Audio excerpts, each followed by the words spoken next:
강연 시작에 앞서 핸드폰은 진동 또는 무음으로 전환해 주시고 모두의 안전을 위해 마스크는 강연이 끝날 때까지 착용 부탁드립니다. 안녕하십니까. 민간과학문화활동지원서 프로그램 담당자 서서 강우란입니다.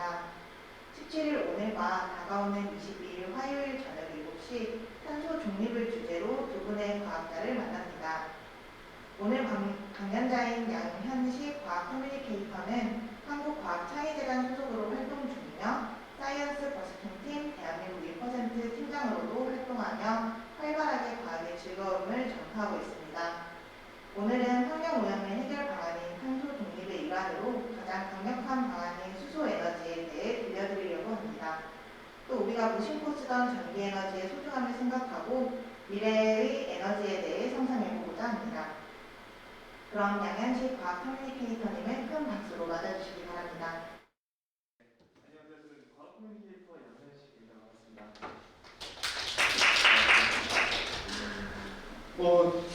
오늘 이제 수능을 봤잖아요. 학생들 혹시 주위에 혹시 수능권 신분 없으시고 주위에 혹시 있으신가요? 없으시군요.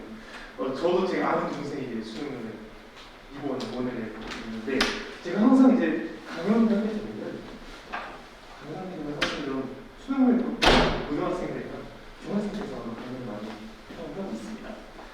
그러다가 지금 오늘 이제 강연을 왔는데 그러니까 너무 약간 이런 기라성 같은 인생 선배님들이 오셔가지고 제가 아직 20대인데 약간 시험 보는 느낌으로 왔거든요. 오늘 강연 끝나고 나중에 평가라도 좀 들어야 될 것 같은 그런 심정으로 왔는데 제 이야기를 오늘 여러분들에게 조금 들려드리려고 합니다. 저는 일단 과학 커뮤니케이터고요. 쉽게 이야기해서 과학을 누구보다 재밌고 쉽게 전달하기 위해서 많이 노력을 하는 사람입니다. 오늘 제가 준비한 이야기가 바로 이거거든요. 에너지는 미래로, 미래는 에너지. 이게 이제 오늘 강연을 관통할 수 있는 하나의 주제라고 보시면 될 것 같아요. 제가 오늘 강연을 한 1시간 반 정도를 준비를 했는데 그걸 한 문장으로 압축하면 이게 될 수 있을 것 같습니다.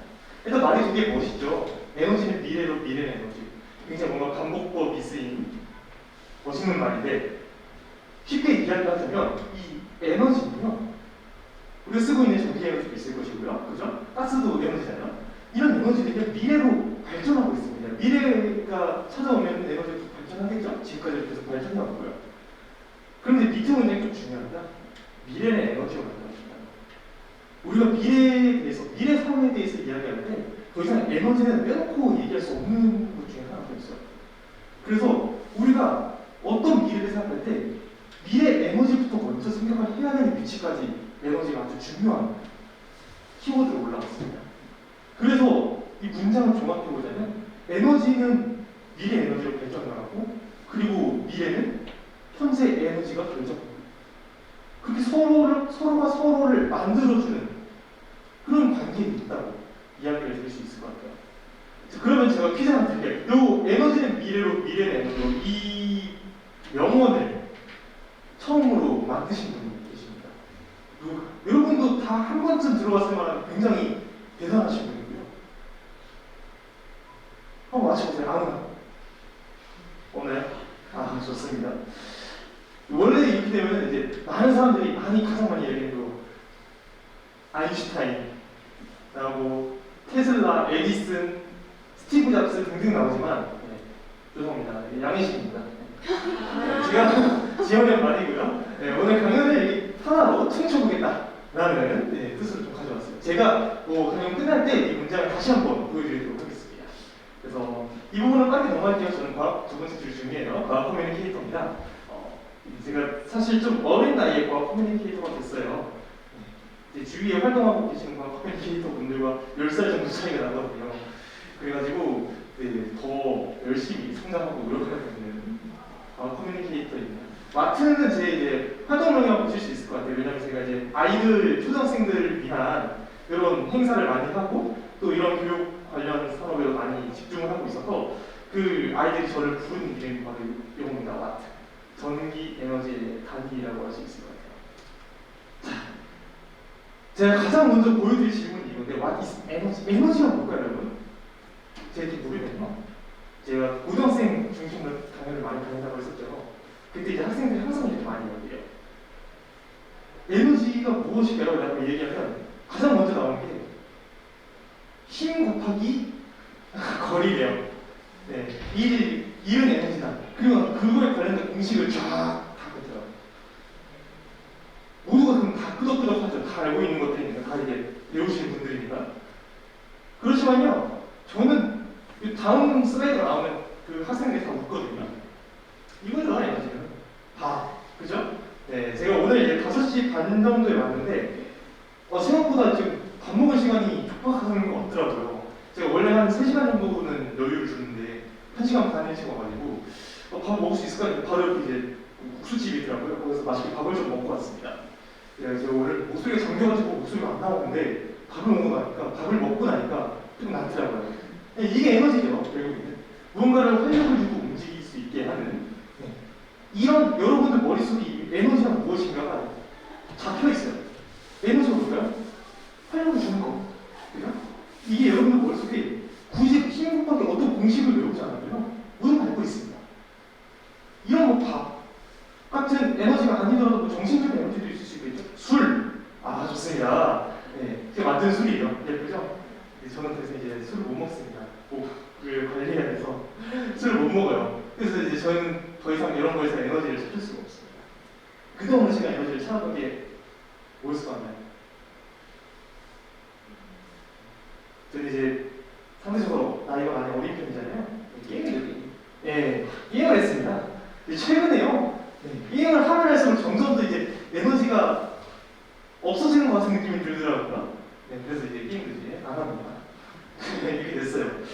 자, 전기 에너지에 관해서 이야기를 오늘 할 건데, 전기 에너지도 다른 에너지들과 다르지 않습니다. 제가 지금 보여드렸던 3개, 게임, 술, 밥, 다르지 않습니다. 그냥 우리가 전기 에너지를 활용하는 어떤 제품에 활력을 불어넣어준다고 생각하면 될 것 같아요. 너무 복잡하게 생각하지 않았습니다. 그래서 우리가 오늘 이 전기 에너지를 이야기할 때 전기 에너지에 관한 공식을 외운다든지 혹은 전기 에너지는 이런 법칙을 가지고 있다든지 이런 걸 중심으로 가는 게 아니라 그냥 여러분들 머릿속에 있는 전기 에너지 이미지만으로 제가 오늘 한번 강연을 끌고 가보려고 합니다. 자, 그럼 전기 에너지에 관해서 몇 가지 이야기를 할 건데, 일단 전기 에너지에 관한 인식이 굉장히 힘들어요. 일단 굉장히 어렵습니다. 어려워요. 그리고 별로 알고 싶어 하지 않아요. 스위치를 누르면 전등이 켜집니다. 왜 켜질까요? 나 궁금해하지 않아요. 그죠? 그냥 마법 도구처럼 누르면 되고, 그렇죠? 전자레인지도 마찬가지예요. 전자레인지 누르면 음식이 데워지니까 그냥 그런 줄 알아요. 그렇게 사용합니다. 그리고 전자레인지를 활용해서 정말 요리도 잘하시는 분들이 많고요. 잘 활용하십니다. 하지만 왜 그런지 모르죠. 근데 전기 에너지에 관한 인식이 제가 항상 이야기할 때마다 많은 분들이 조금 지루를 하시더라고요. 그래서 제가 몇 가지 조금 재밌는 이야기를 조금 준비를 했어요. 전기와 친해지기 위해서 제가 2가지 에피소드를 조금 준비했는데 제 이야기를 잠시만 좀 들어주세요. 자, 여기 미국 빅단어 집회가 있습니다. 여기 안에 있는 이 사람 혹시 이름 누군지 아시나요? 네, 맞아요. 크게 한번 얘기해주세요. 네, 맞습니다. 벤자민 프랭클린. 박수 한번 주세요. 고맙습니다. 네. 벤자민 프랭클린입니다. 벤자민 프랭클린은 우리나라가 미국에서 훨씬 유명하죠. 미국에서 지금 100달러 집회에 들어가시니까. 이 사람이 지금 어떤 역할을 했길래 100달러 집회에 들어갔냐? 미국 독립의 아버지라고 부를 수 있을 정도로 미국 독립에 엄청난 영향을 끼치신 분이고, 어떻게 보면은 미국이 식민지 시절이었을 때 미국을 끌고 가시는 분이에요. 대통령 가지고요. 그런데 우리는 이 벤자민 프랭클린은 더 다른 걸로 더 잘 알고 있어요. 피레칭을 발명하는 걸로 유명하죠. 책에 많이 나오고. 그거에 관한 이야기를 조금 들려드리려고 해요. 이 벤자민 프랭클린이 살던 시대에는요, 번개가 전기라는 걸 몰랐어요. 물론 그때도 전기는 있었습니다. 정전기. 그리고 그 정전기를 어떤 전지에 저장한 유리병에 정전기를 저장한다든가 이런 기술들이 이미 만들어졌어요. 그런데 번개는 너무 결이 다른 전기잖아요. 누가 번개가 가만 뭉치는데 이걸 보고 전기다라고 생각할까요? 누가 그렇게 생각할까요? 그렇지 않을 겁니다. 하지만 이 벤자민 프랭클린은요, 그 번개를 전기로 볼 수 있지 않을까? 그래서 이 벤자민 프랭클린이 실험을 하랍니다.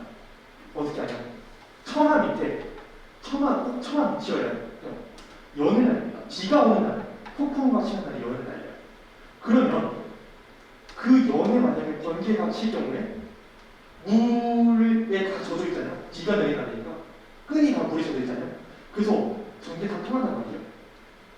쉽게 말해서 번개가 연에 치는 순간 그 연을 통해서 번개가 쭉 내려와서 내 손까지 오지 않을까? 라고 생각합니다. 근데 내 손에 진짜 번개를 닿으면 죽으니까 그래서 처마 밑에 있어야 됩니다. 처마 밑에는 물에 젖지 않죠. 실이 물에 안 젖죠. 그렇기 때문에 전기가 안 통합니다. 그리고 나서 이제 벤자민 프랭클린이 마지막으로 했던 게 열쇠 고리를 하나 달아요. 열쇠를 하나 답니다. 그 연에다가. 그래서 거기 그 열쇠에 번개가 모이지 않을까라고 생각을 한 거죠. 그래서 벤자민 프랭클린이 실제로 한번 실험을 합니다. 어떻게 됐을까요? 옆에는 아들도 있었거든요. 그러면 번개가 딱 치는 순간 그 번개의 전기가 쭉 연 실을 타고 흘러서 맨 끝에 있는 이제 손이 있고 옆에는 이제 열쇠가 있겠죠? 그 열쇠, 금속 열쇠에 전달됐어요. 그리고 그 벤자민 프랭클린이 손가락을 열쇠에 갖다 대는 순간 전기 스파크가 탁 틉니다. 벤자민 프랭클린은 이걸 바탕으로 두 가지를 만들어냈어요. 두 가지 아주 중요한 사실들을 알아냈는데 첫 번째는 번개가 전기라는 거. 번개도 전기에 일종하는 거. 두 번째는 전기는 흐른다는 거. 번개 이쪽 끝에서 아래쪽 끝으로 그리고 맨 마지막에 열쇠고리까지 전기가 흘렀어요.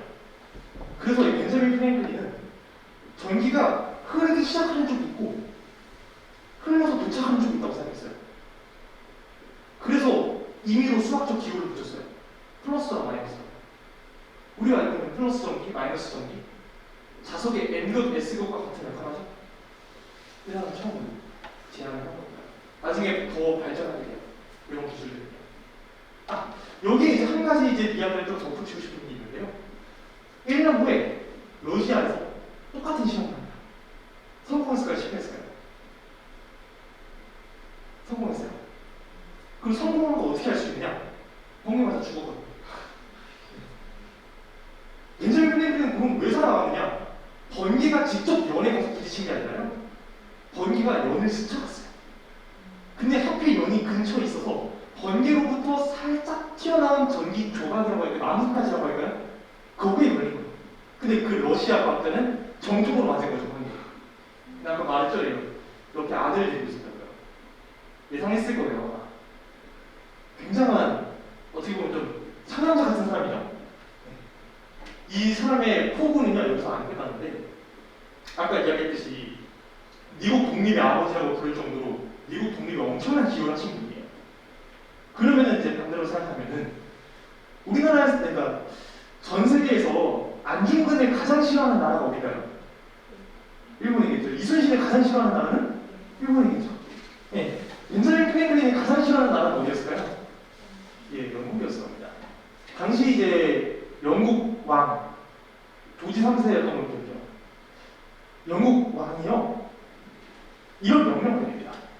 벤자민 프랭클린이 전기가 흐른다는 거, 그리고 번개는 전기라는 거, 두 가지 사실을 알아냈고, 그걸 가지고 피배침을 만들었어요.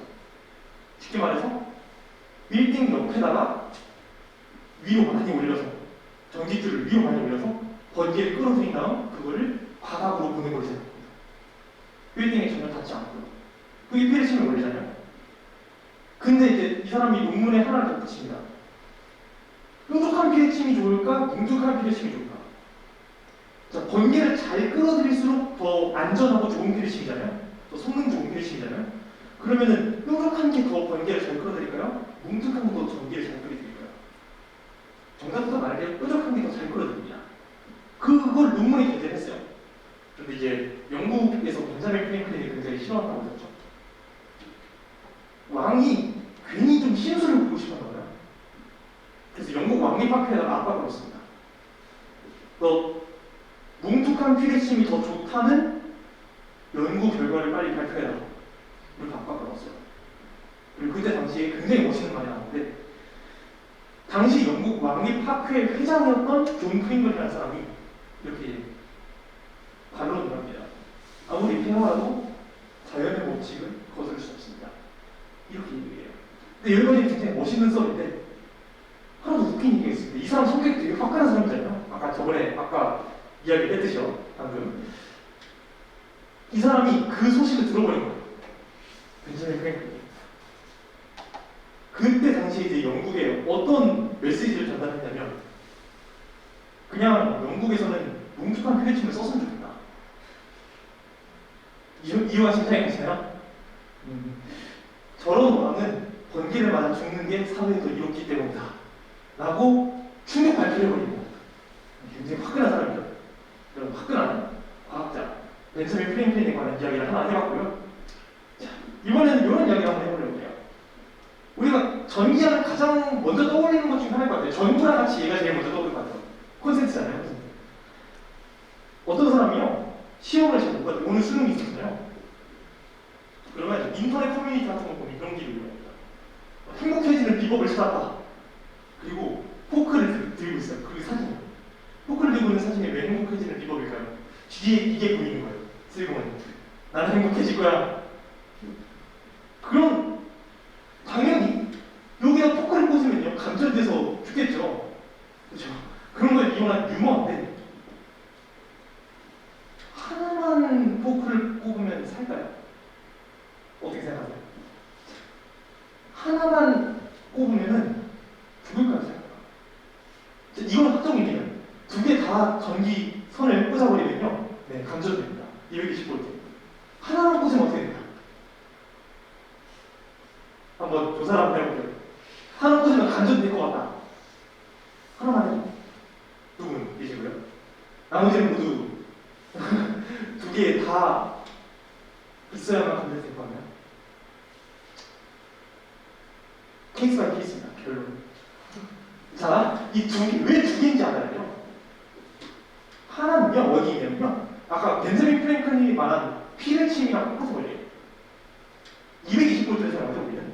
그죠? 220V가 결국에는 어떤 뜻이냐면 차이나는 뜻이에요. 220V 차이 난다는 거예요. 여기랑 220V 차이가 난다는 거예요. 그래서 220V에서 쭉 앞으로 나와가지고 전기가 무언가 활동을 한 다음에 0V로 들어가는 거죠. 그렇죠? 그럼 0V를 어디로 활용했냐? 저항이 아주 작은 데거든요. 죄송합니다. 잘못 말했네요. 저항이 아주 커야 되죠. 우리 지구입니다. 지구 땅. 여기를 우리가 그냥 임의로 0V로 확인했어요. 사회적으로 정의를 내렸습니다. 그래서 이 둘 중에 하나는요, 지구에 연결돼 있어요. 땅에 연결돼 있어요. 0V. 그럼 거기다가 아무리 젓가락을 꽂아놨자 나는 그냥 땅바닥에 젓가락을 꽂고 있는 거랑 똑같은 거예요. 나머지 하나는요, 220V에 연결돼 있죠. 그러면 차이가 220V가 됩니다. 그죠? 그럼 220V 딱 젓가락 꽂는 순간 감전이 됩니다. 결국 그 꿀복 게임이요, 0V에 운이 좋아서 0V에 꽂으면요 아무 일도 안 일어나고요, 220V에 꽂으면요 감전됩니다. 단 220V에 꽂았는데 감전이 안 되는 방법이 있어요. 공중에 떠 있습니다. 공중에 떠 있으면요, 전기가 공기중을 통해서 내려가는 건 굉장히 어려운 일이기 때문에 우리 몸으로 전기가 안 보냅니다. 대신 여기 콘센트 안에 있는 요 안에 있는 회로를 통해서 전기가 되겠죠. 그런데 만약에 220V, 여기 220V라고 하자고요. 여기 젓가락을 꽂고 땅바닥에 발을 딱 대는 순간 전기 회로가 만들어집니다. 젓가락을 통해서 내 몸을 통해서 발을 통해서 밑으로 내려가요. 전기 회로가 만들어지고 엄청나게 강한 전기가 흘러서 감전되게 되겠죠. 결국엔 또 게임입니다. 그러면 어느 쪽이냐, 위쪽이냐 아래쪽이냐 모르겠습니다. 설계자의 자유분 어떻게 설계하는 거. 그래서 한 가지 콘센트에 관한 이야기를 제가 준비를 했습니다. 자, 그럼 본격적으로 오늘 제가 준비한 이야기들을 풀어볼 텐데요. 데이터 센터에 관한 이야기부터 먼저 시작하고 싶어요. 데이터 센터 혹시 이런 거 보신 적 있으신가요? 혹시 액션 영화 같은 거 보면요, 주인공이 여기 안에 들어가서 막 총싸움하고, 그죠? 뭐 USB 빼서 도망치고 이래요. 근데 사실 굉장히 비과학적입니다. 왜냐면 이 데이터 센터가 뭔지부터 잠깐 이야기를 좀 드리고 싶은데, 데이터 센터는 쉽게 말해서 컴퓨터 집합소입니다. 네, 다 컴퓨터예요, 하나. 얘네들이 다 컴퓨터인데 무슨 일을 하는 컴퓨터냐? 네트워크를 구축하는 컴퓨터입니다. 우리가 인터넷을 사용하거나 뭐 게임을 한다든가 인터넷을 사용한다든가 오늘 이제 공모도서관 사이트를 운영하는데도 컴퓨터가 다 필요하거든요. 우리가 클라우드 같은데 인터넷 공간에 자료를 올리잖아요. 그래서 사실 인터넷 공간이라는 곳에 올리는 게 아니라요, 서버 컴퓨터에서 관리하는 클라우드에 올리는 겁니다. 쉽게 말해서 어떤 서버가 있게 하려면 그 서버를 움직이는 서버 컴퓨터가 반드시 존재해야 돼요. 그리고 그 서버 컴퓨터는 하나라도 제대로 동작하지 않으면 그 네트워크가 망가지고 서버를 사용할 수 없습니다.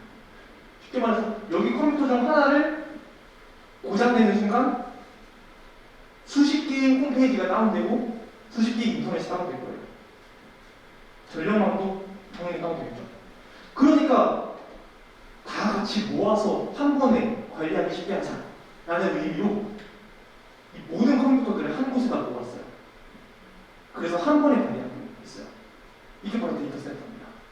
아까 이야기했듯이요, 컴퓨터 얘네들 중에 하나라도 제대로 작동하지 않으면 문제가 생겨요. 그러면은 무슨 일을 하면은 제대로 안 작동하냐? 요게 중요합니다. 열처리죠. 컴퓨터를 보면요, 옛날 컴퓨터에는 펜이라는 게 별로 없어요. 펜이라고 하는 것이 따로 존재하지 않습니다. 선풍기. 근데 요즘 컴퓨터에는요, 이런 CPU에도 펜이 달려있고요, 조립식 컴퓨터 같은 거 하나 이제 집에 있으시거나 데스크탑 있으시거나 하면요, 선풍기가 엄청나게 달려있어요. 특히 여러분 노트북 키면 우웅 소리 나죠? 그 타워 이거 소리입니다. 선풍기 소리, 선풍기 소리. 그럼 선풍기가 뭐길래, 무슨 역할을 하길래 이 컴퓨터에 많이 들어가야 되냐? 열처리 작업을 해야 돼요. 이 컴퓨터 안에는 엄청나게 조그마한 IC 칩이 들어있거든요. 근데 그 IC 칩 안에 트랜지스터라든가 다이오드 등등 반도체 소자가 여러 개씩 들어가 있는 경우가 있어요. 근데 걔네들 하나하나 다 열내는 친구들이거든요. 그럼 그 작은 공간에서 얘네들이 하나하나 다 열내다 보고 순식간에 녹아서 없어집니다. 그래서 그걸 방지하기 위해서 얘네들이 계속 쿨러가 작동해야 되는 거예요. 그런데 이 데이터 센터는 아까 이야기했었죠. 엄청나게 많은 컴퓨터들이 한 곳에 다 모여 있어요. 그럼 얘네들이 내는 열 어떻게 감당하죠? 제가 이제 게임을 좋아한다고 했었잖아요. 예전에, 지금 안 하지만 PC방을 간 적이 있었어요. 친구와 함께 PC방 갔는데 PC방이 없어졌더라고요. 대신에 뭐가 있었냐면 컴퓨터는 그대로 있는데 엄청나게 큰 선풍기, 이만한 선풍기 있죠. 그게 몇십 대가 들어가고 있었고 들어가자마자 엄청 추웠어요. 여름이면. 비트코인 채굴장이 있습니다. 그 PC방. 근데 왜 그렇게 비트코인 채굴장을 엄청 춥게 했을까? 얘네들 다 시원한 거 좋아하는 애들이에요. 조금이라도 뜨거워지면 정상 작동하지 않고 효율이 떨어지는 친구들입니다. 컴퓨터라는 게 다 그래요. 그래서 이 데이터 센터는요, 사람의 출입에도 아주 예민해요. 데이터 센터 실제로 엄청 춥거든요. 어떤 사례가 있었냐면, 돈을 아껴야지, 전기요금을 아껴야지 하고 어떤 사장님이 데이터 센터 에어컨을 껐어요. 서버가 마비되는 데까지 1분도 안 걸렸습니다. 그렇기 때문에 이 데이터 센터는요, 항상 춥게 유지해야 돼요. 인간의 관점에서 시원하게 유지해줘야 돼요. 그런데 이 컴퓨터 안에 있는 선풍기만으로는 부족해요. 에어컨을 써야 돼요. 그런데 에어컨을 작동시키는 가장 큰 원리는요, 모터예요. 모터를 이용해서 에어컨을 작동시키거든요. 사실 모터랑 에어컨은 잘 안 맞잖아요. 에어컨이 막 걸어서 움직이는 것도 아니고 모터를 어떻게 사용하지 싶지만 에어컨 안에 있는 용액을 액체로 만들었다가 기체로 만들었다가 이걸 반복하기 위해서 전기 모터를 씁니다. 그것도 그렇고 여기에 있는 선풍기도 전기 모터죠. 근데 전기 모터는요, 전기를 엄청나게 잡아먹는 애들이에요. 전기를 이용한 여러 기기 중에서요, 가장 전기 에너지를 펑펑 쓰는 녀석이라고 보면 되거든요. 여기는 불, 전등 하루 종일 켜도 괜찮습니다. 집에 가서 전기 에너지가 그만큼 많이 쓰입니다. 여러분 집에서도 이 통합 상식입니다. 에어컨이요 진짜 전기 잡아먹는 하나입니다. 근데 이걸 하루 종일 틀고 있어야 돼요. 그러니까 얼마나 전기가 많이 쓰이겠어요. 자, 최근에 이 화면 보신 적 있으세요?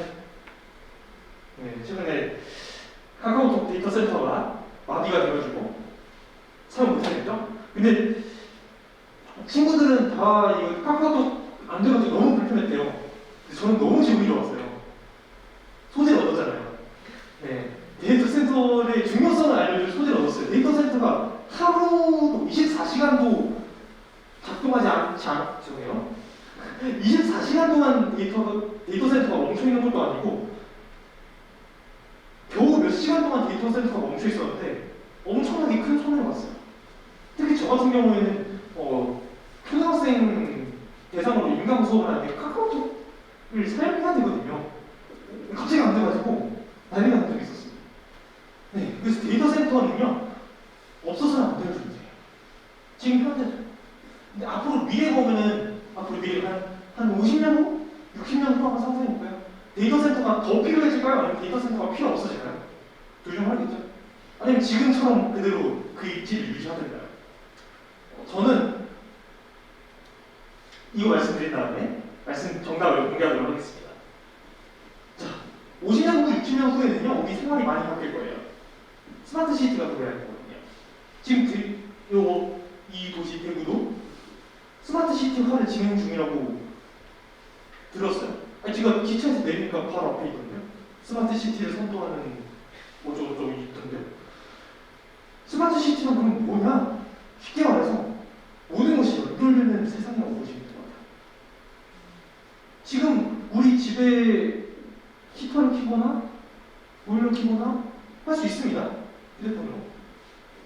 근데 그게 더 간편해지고 아니면 여기 책상에 있는 내장되어 있는 AI를 이용해서 우리가 다른 공부를 딴짓을 할 수도 있을 것이고요. 게임을 할 수도 있을 것이고요. 이 스마트 시티라는 건요 여러 가지 기술들이 융합된 융합체입니다. 이 기술들에 대해서 하나하나 소개해드리기에는 제가 너무 아는 게 없고 이건 너무 방대해요. 간단히 요약을 하자면 대충 이야기를 할게요. 스마트 파밍을 한다든가 농사를 AI가 온도 습도를 최적화해서 맞춰준다든가 그렇죠? 혹은 인터넷 뱅킹 같은 것도 훨씬 더 간편해진다든가 언제 어디서나 보안이 확실하게 AI 시스템을 이용해서 이루어진다든가 등등 여러분들이 상상할 수 있는 이미지가 있잖아요. 그렇죠? 이제 집에 끝날 텐데 너무 늦은 시간까지 강연에 와주셔서 일단 너무 감사드리는데 집에 가실 때 고생하시지 말라고 자율주행 자동차 한 대씩 있으면 좋잖아요. 그렇죠? 그럼 천천히 그냥 누워만 있으면 집에 도착하고 그렇죠? 집에 도착했더니 설거지랑 집 청소가 다 돼 있어. 이미 로봇이 해놨거든요. 이러면 얼마나 행복하겠어요. 행복한데 그럼 이 스마트 시티를 만드는 건 무엇인가? 라고 한다면 데이터에 관련된 기술들이라고 할 수 있습니다. 몇 가지 기술들의 개념만 간단하게 한번 설명드리도록 할게요.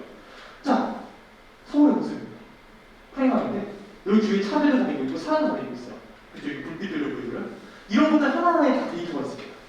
지금 몇 시 몇 분 몇 초에 온도 몇 도, 습도 얼마, 사람 몇 명 다니고 있고 사람들이 안전문을 썼고 안 썼고 자전거는 몇 대 다니고 있고 자동차는 몇 대 다니고 있고 자동차의 평균 속력 얼마고 하나하나가 다 데이터예요. 그죠? 그럼 그 데이터를 우리가 전산화해서 뽑아내야 되거든요. 쉽게 말해서 우리가 숫자로 만들어야 돼요. 지금 제가 이야기하는 건 다 한국어로 이야기하고 있잖아요. 이거는 숫자죠. 그러려면 뭐가 필요하냐면 센서가 필요해요. 카메라가 필요하죠. 센서가 필요해요. 이런 것들이 만들어지는 건 IoT입니다. 인터넷 오브 띵스, 쉽게 말해서 사물이 인터넷이 적용돼 있으면 다 IoT예요. 제가 지금 밟고 있는 이 바닥에 인터넷이 적용될 수 있을 거예요. 실시간으로 제 몸무게를 잴 수도 있겠죠? 이게 다 IoT입니다. 제 체온을 잴 수도 있을 거예요. IoT. 제 옷에 뭔가 센서가 달려가지고 내가 심장 박동수가 얼마고 이런 거 다 잰다? IoT. 인터넷 오브 띵스. 사물이 인터넷이 적용된 사례. 그래서 IoT는요 데이터 관련된 기술 중에서 센서의 역할을 합니다.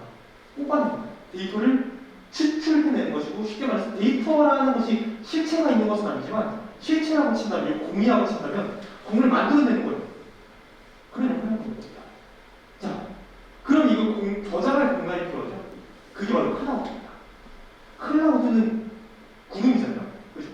그 바다에서 수증기가 쫙 증발해가지고 구름이 만들어지듯이 여기에 있는 데이터들이 가상의 공간이 클라우드로 업로드됩니다. 그럼 이 클라우드를 만들어주는 건 뭘까요? 이거죠. 데이터 센터. 그래서 두 번째로 이제 데이터를 저장하기 위한 공간이 클라우드 기술이 발달된 거예요.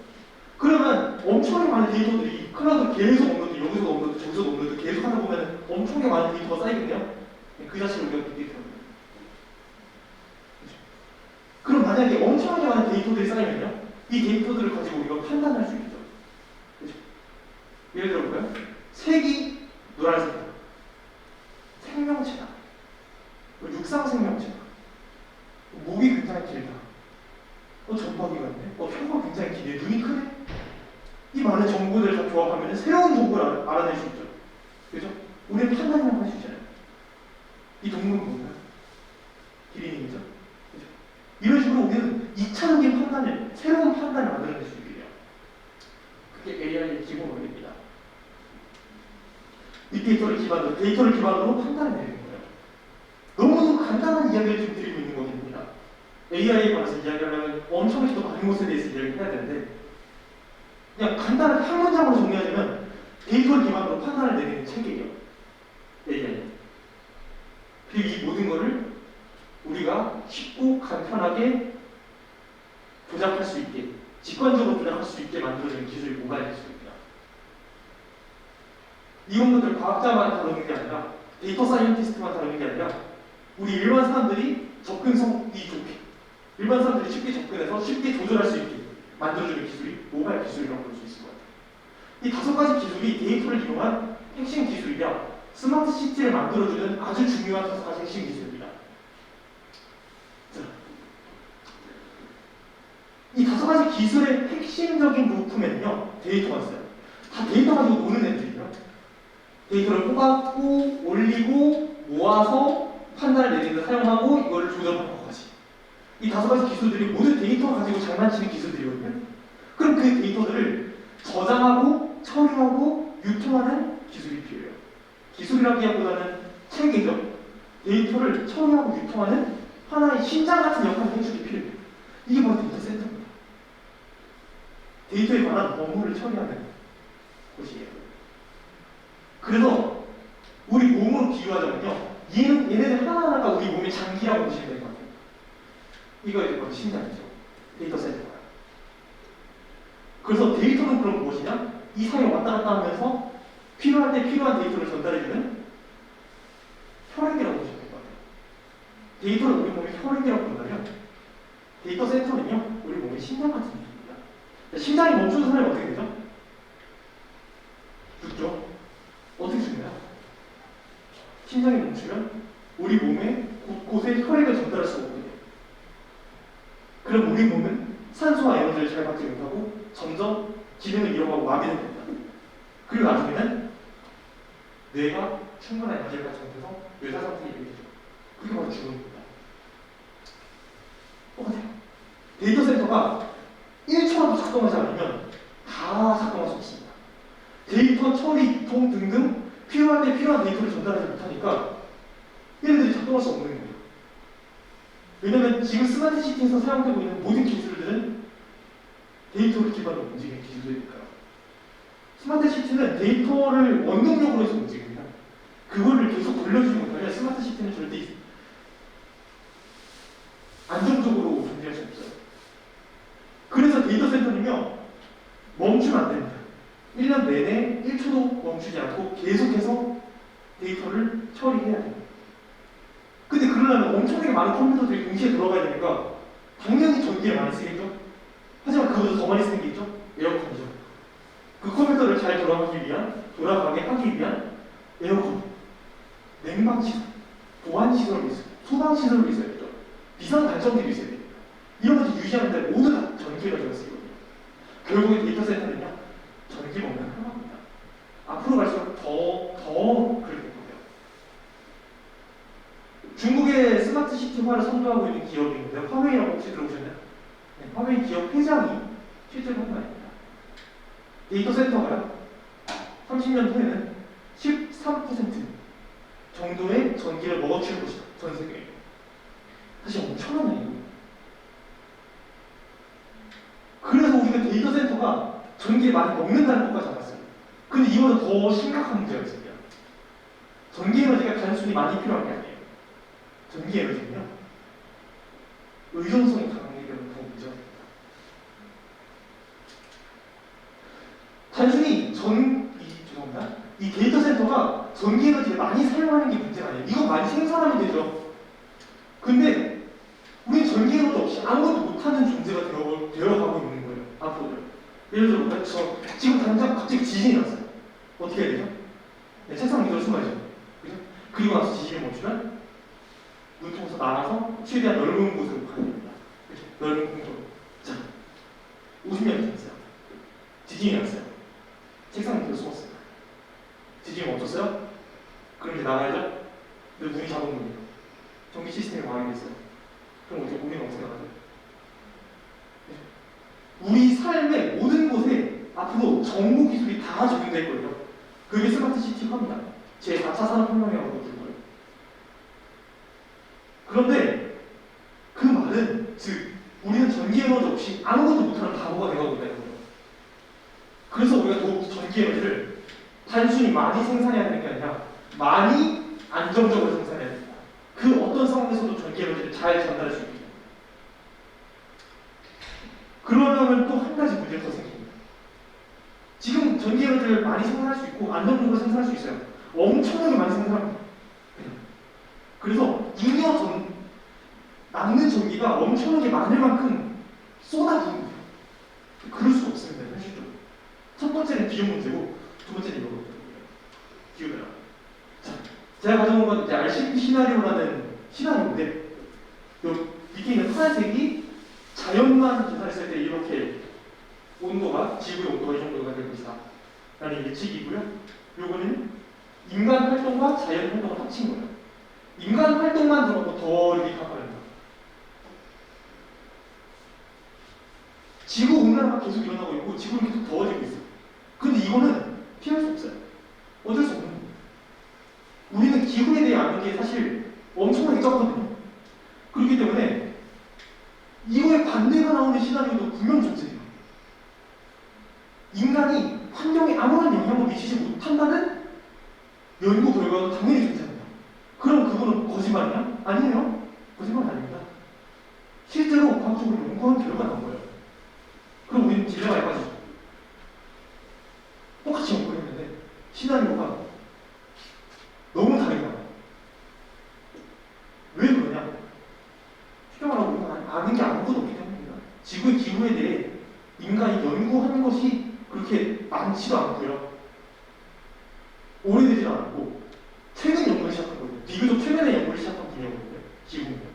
지구의 기후는 너무나도 복잡한 시스템을 통해 움직이기 때문에 인간이 감히 예측할 수 없을 정도로 맨날 틀리잖아요.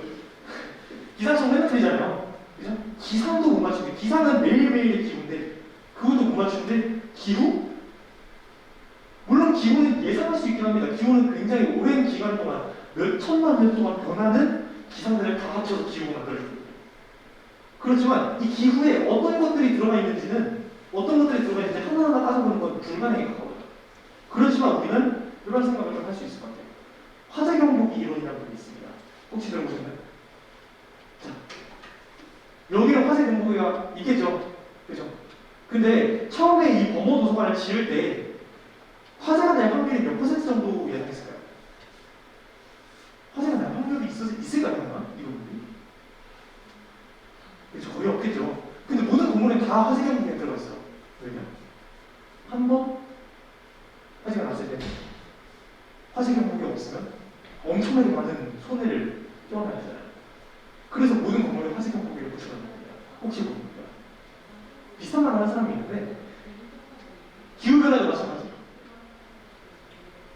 우리가 탄소 중립을 그렇게 외치고 있는 이유는요, 화재 경보기를 타는 거랑 똑같은 겁니다.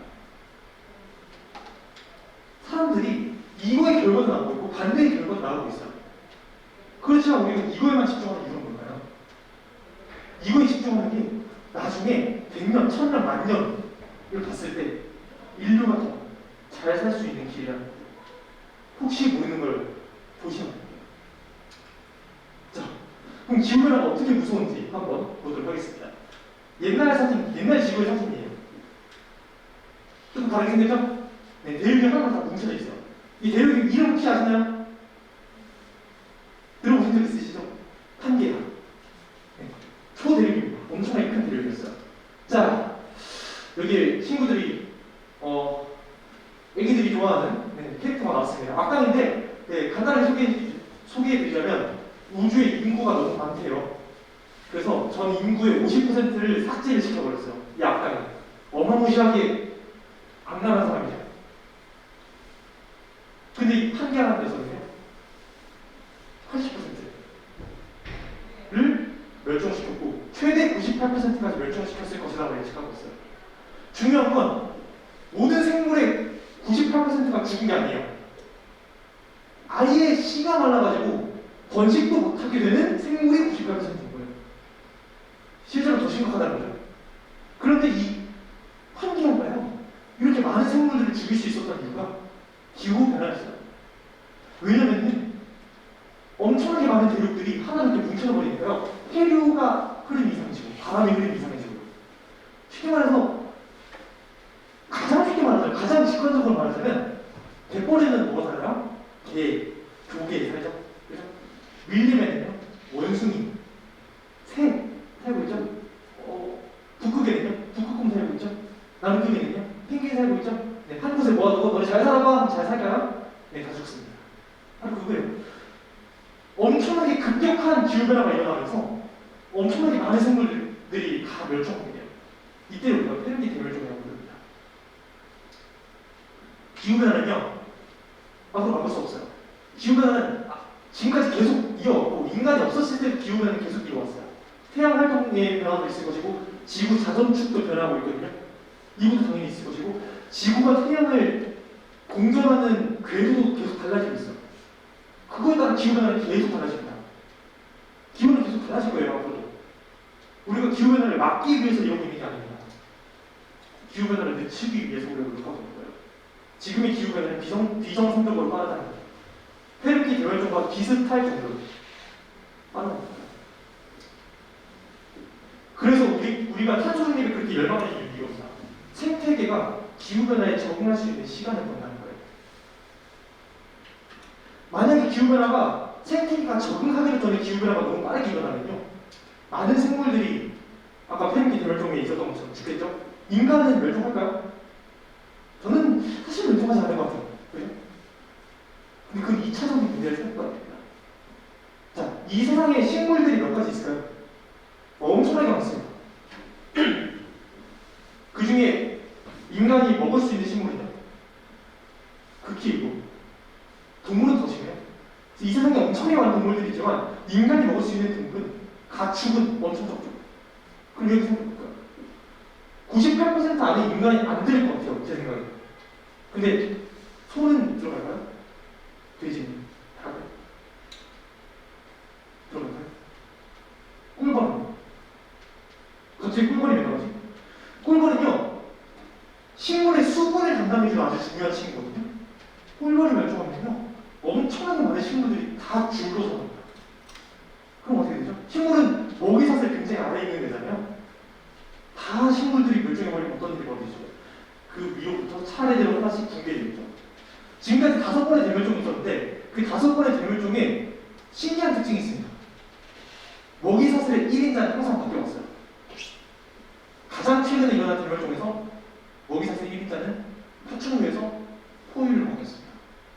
공룡에서 호랑이로 바뀌었어요. 물론 호랑이는 아니겠지만 포유를 바뀌었어요. 다음 대멸종 때 저는 인간이 지구를 탈출하지 않는 이상은 우리를 대체할 다른 1인자가 등장할 거라고 생각합니다. 물론 이것은 합리적인 과학적으로 충분한 결과는 아니지만요. 화생연구 기관은 물어봐서 생태계가 우리 인간뿐만 아니라 소, 돼지, 닭이 기후변화에 적응할 시간을 벌어야 되는 거예요. 결국엔 인간은 생태계가 바뀌지 않습니다. 인간은 생태계 안에 포함되어 있는 거고 그 생태계가 붕괴하면 인간도 당연히 붕괴할 수밖에 없어요. 인간이 엄청난 기술력으로 기후변화에서 살아남는다고 하더라도 기후변화 자체가 무서운 게 아니에요. 기후변화가 일으키는 생태계 파괴가 무서운 거죠. 기후변화를 단순히 나쁜 날씨 정도로 생각하시면 절대 안 됩니다. 그래서 우리가 노력하고 있는 바로 이거 탄소 중립. 지금 수소 형태 꺼내지 못했는데 얼른 한번 해보도록 하겠습니다. 자, 탄소 중립은요. 쉽게 말해서 똑같이 맞춰야 되는 거예요. 지금 현재는 인간이 배출하는 온실가스가 많고요. 자연적으로 흡수되는 온실가스가 적어요. 여기 중에 뭐가 포함되어 있냐면 미역국, 김. 우리나라 필수템이잖아요. 아이를 키우기 위한 필수템 미역국과 김이잖아. 우리 남해에서 엄청나게 많은 미역과 김이 양식되고 있어. 근데 중요한 건 바다에서 광합성이 가장 많이 일어나거든요. 전 세계 광합성이 60%가 바다에서 일어나요. 지금 아마존을 보면서 지구의 허파 이럴 때 아닙니다. 바다가 진짜 지구의 허파입니다. 그래서 외국이 오히려 우리나라 남해에 와가지고 조성하고 있어요. 전 세계적으로 이 해초 먹방이 유행하면은 탄소 중립을 만들 수 있잖아요. 이렇게 인간이 자연적으로 흡수하는 온실가스를 늘리는 거예요.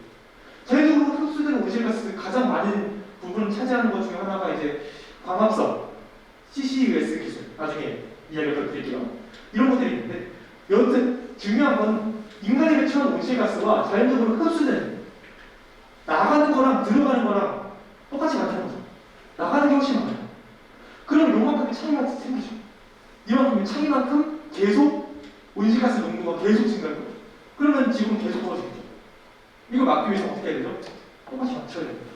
이게 바로 탄소 중립 넷 제로입니다. 이 인간이 배출하는 온실가스를 줄이고 자연적으로 흡수되는 온실가스를 늘려서 두 가지를 동시에 해야 됩니다. 그래서 대기 중에 온실가스 농도를 더 이상 변화시키지 말자. 배출하는 거랑 흡수되는 온실가스랑 정확하게 똑같이 만들어서 더 이상 온실가스 농도를 증가시키지 말자라는 아이디어가 바로 탄소 중립입니다. 그러면 이것도 중요하죠. 그렇지만 사실 제가 이렇게 표현했지만요. 인간에 배출하는 온실가스는 여기 있거든요. 그래서 이걸 절대적으로 이걸 줄이는 게 가장 직관적으로 유리합니다. 그래서 탄소 배출량이 얼마나 되는지를 다 조사했는데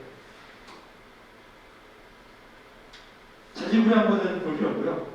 보라색이 에너지 관련된 산업이라고 보시면 됩니다. 어때요?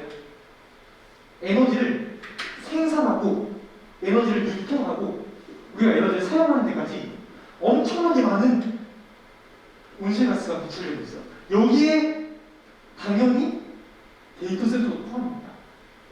데이터 센터도 당연히 이제 전기의 에너지를 사용하는 방면에서의 움직임입니다. 나머지 뭐 산업 공정이라든가 폐기물 등등 있겠죠. 그렇지만 우리가 가장 직관적으로 탄소 중립이 가장 중요한 것이 무엇이냐고 보시면 에너지입니다. 그래서 우리가 데이터 센터도 친환경적으로 만들기 위해 노력하는 거예요.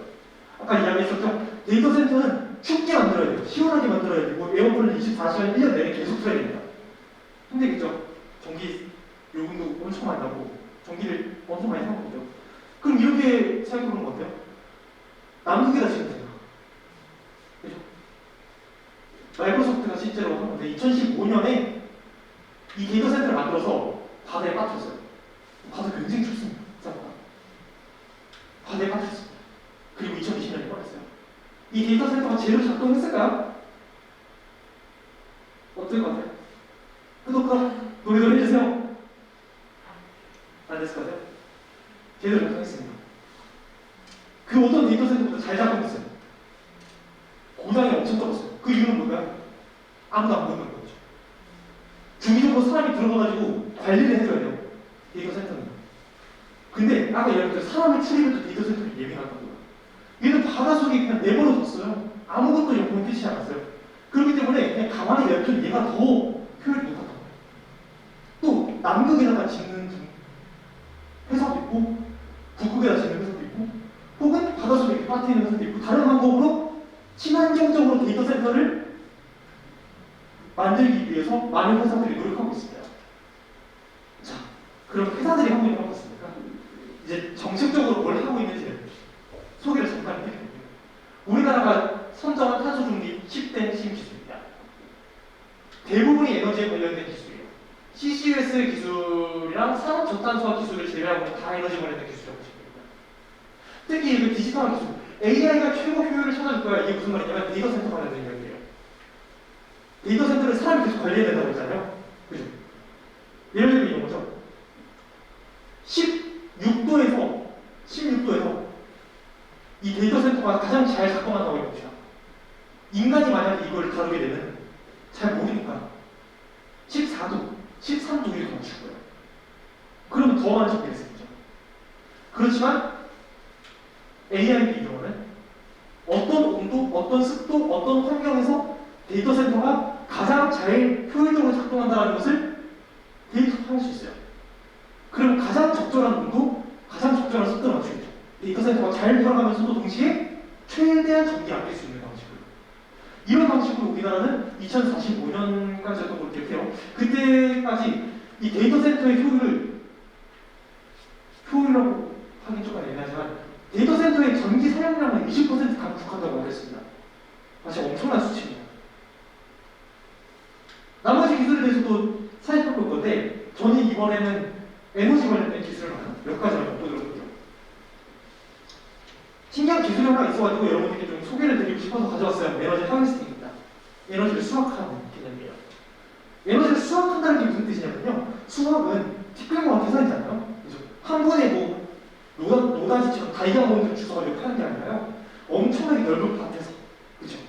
별을 조금씩 긁어 모아가지고 모아서 파는 거죠. 똑같습니다. 일상에서 버려진 에너지들이 굉장히 많아요. 그런 것들을 이제 수확하는 개념이 바로 에너지 하베스팅입니다. 자, 사람들이 엄청 많죠. 그죠? 고속터미널이나 지하철 환승역, 사람 미어 터집니다, 진짜. 그죠? 그럼 그 사람들이 밟고 가는 밟는 에너지, 압력, 이런 거 전기로 바꿀 수 있지 않을까요? 이런 식으로. 자, 손목시계를 차고 있네요. 근데 이 사람이 운동을 하면 어떻게 될까요? 몸이 열이 나죠. 그 몸이 열이 나는 걸로 얘를 충전할 수 없을까? 열의 에너지입니다.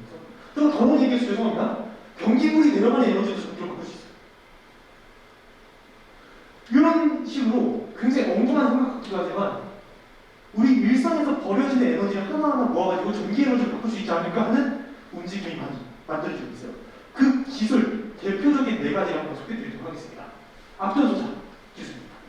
대부분의 물질은요 플러스와 마이너스 입자가 규칙적으로 별려있어요. 플러스 마이너스 네. 근데 특수한 물질은요 무작위로 그냥 배치가 돼 있어요. 플러스와 마이너스가 무작위로 배치돼 있어요. 그러면 대체적으로 플러스인 부분이 생기고 대체적으로 마이너스인 부분이 생깁니다. 그럼 이 상태에서 얘를 쫙 눌렀다고 하면 생각해보세요. 그럼 대체적으로 플러스인 부분이 이쪽으로 슉 가고 마이너스인 부분은 이렇게 가겠죠. 근데 이 플러스와 마이너스 입자들이 움직이잖아요. 그게 우리가 전기 에너지라고 부르는 에너지가 발생합니다. 그게 바로 전기 에너지예요. 그러니까 얘를 누르는 것 자체만으로도 전기 에너지가 생성된 거예요. 여기다가 이제 도선을 딱 연결해주면은 전기가 흐르겠죠. 이 압력소자 어디에 사용될까요? 가장 많이 사용되는 기술 중에 하나가 이제 라이터입니다. 라이터 버튼을 누르면 전기가 흘러서 스파크가 탁 튑니다. 거기에 하필 가스가 있으면 어떻게 될까요? 불이 붙겠죠. 그게 라이터. 또 어디에 사용될까요?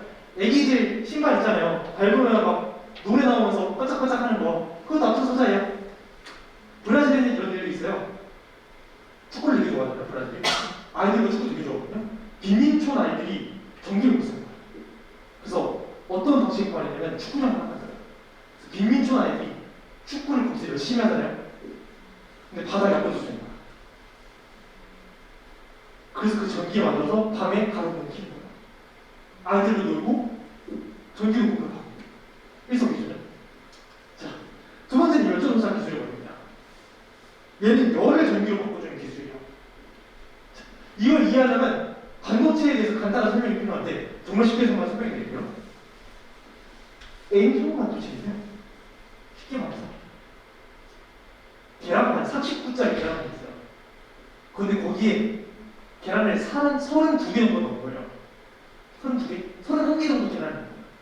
그럼 이 계란판을 위로 이렇게 굴려보고 아래로 이렇게 움직여보면 어떻게 될까요? 위에 있는 계란 한 개가 떼굴떼굴떼굴떼굴 굴러다니죠. 그 계란이 바로 전자입니다. 전자. 그 계란이 전자예요. 지금 그 형태로 보이는 게 N형 반도체고요. P형 반도체는 뭐냐면요, 반대예요. 39짜리 계란판이 있는데 계란을 29개를 넣은 거예요. 그럼 얘를 굴리면 어떻게 될까요? 네. 똑같이 계란이 떼굴떼굴 굴러가면 되거든요. 이쪽으로 채워졌다가 또 빈자리 생기면 다른 애가 채웠다가 이런 식으로. 근데 전체적으로 보면은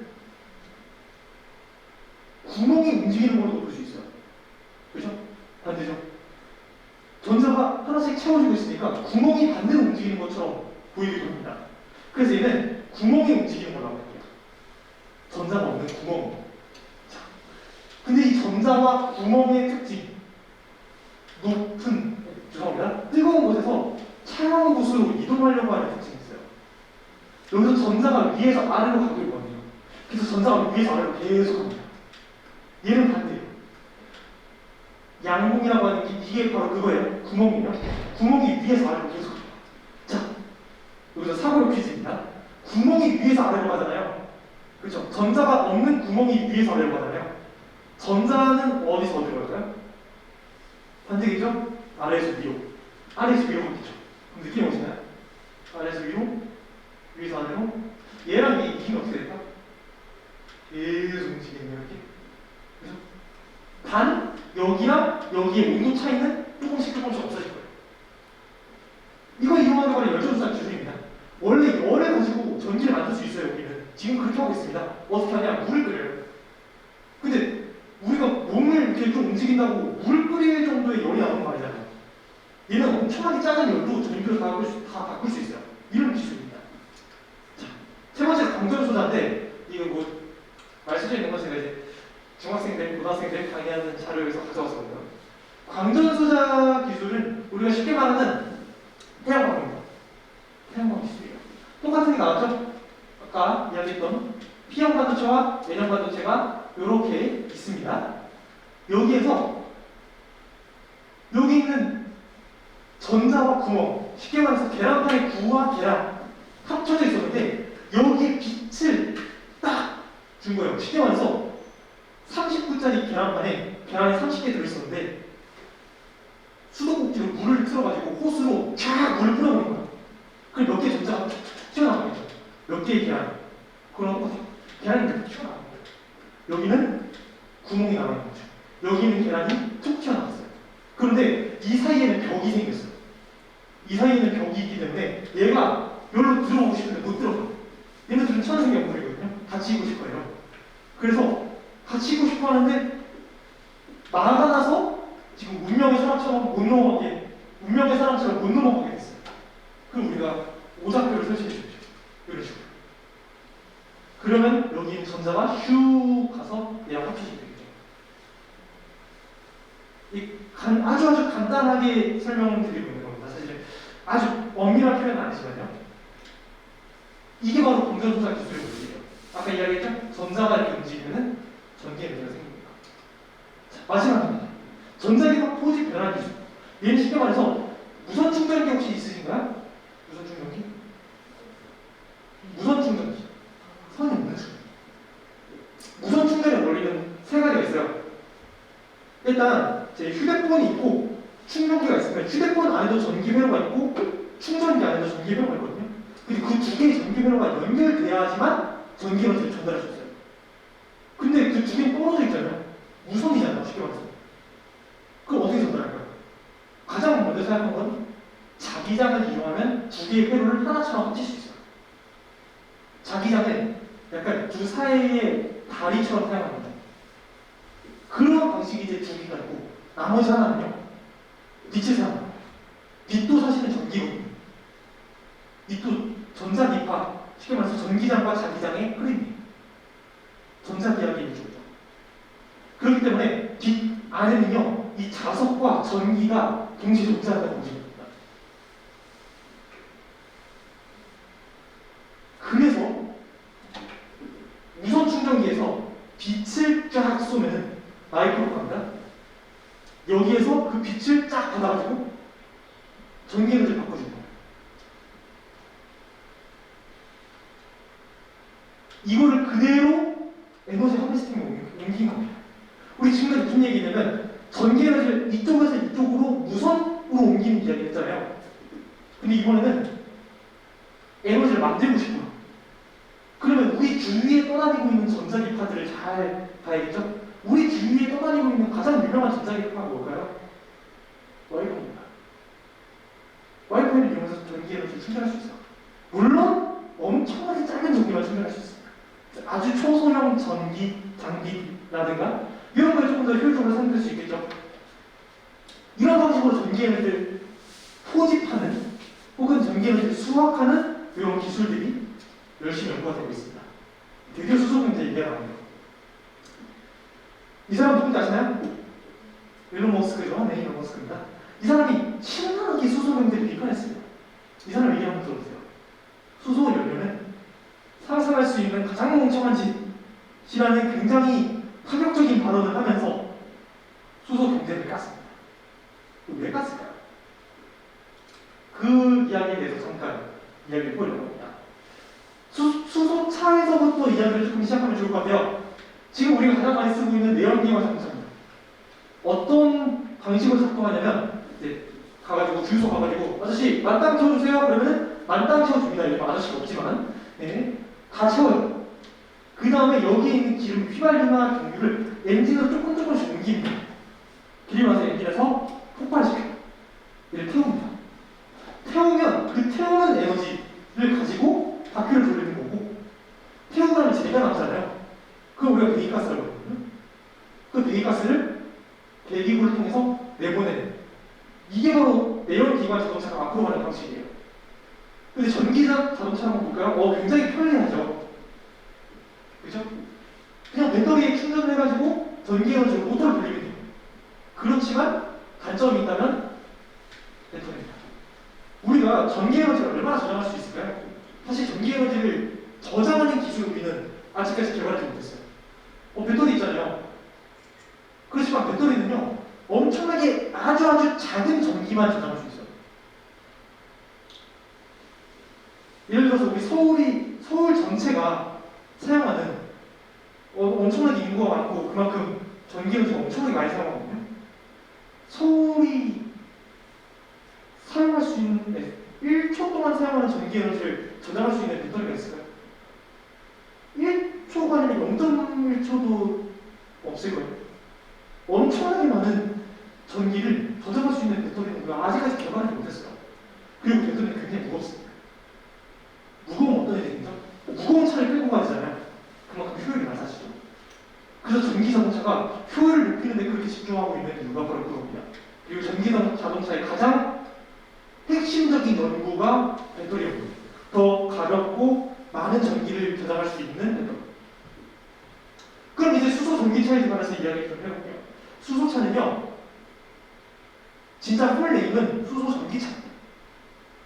똑같이 전기차요. 연료 전지 배터리랑 똑같습니다. 연료 전지에다가 모터를 달아서 운행하는 방식이랑 똑같은데 이거 하나 더 달렸어요. 수소 탱크가 됐죠. 그죠? 여기 이제 똑같이 주유소에 가가지고 수소 만땅 채워주세요. 그러면 수소를 만땅 채워줍니다. 그리고 나서 뭘 하냐? 수소를 여기 조금씩 올려요. 그래서 조금씩 그때그때 필요한 전기 에너지를 만들어요. 쉽게 말해서 미니 발전소가 이 안에 들어있다고 보시면 될 거예요. 얘는 이미 전기 에너지를 다른 곳에서 생산해서 여기에 이제 전기 에너지를 충전해 주는 식이고, 얘는요, 발전소가 미니 발전소가 이 안에 들어있어 전기를 조금씩 계속 만들어낸다고 보시면 될 거예요.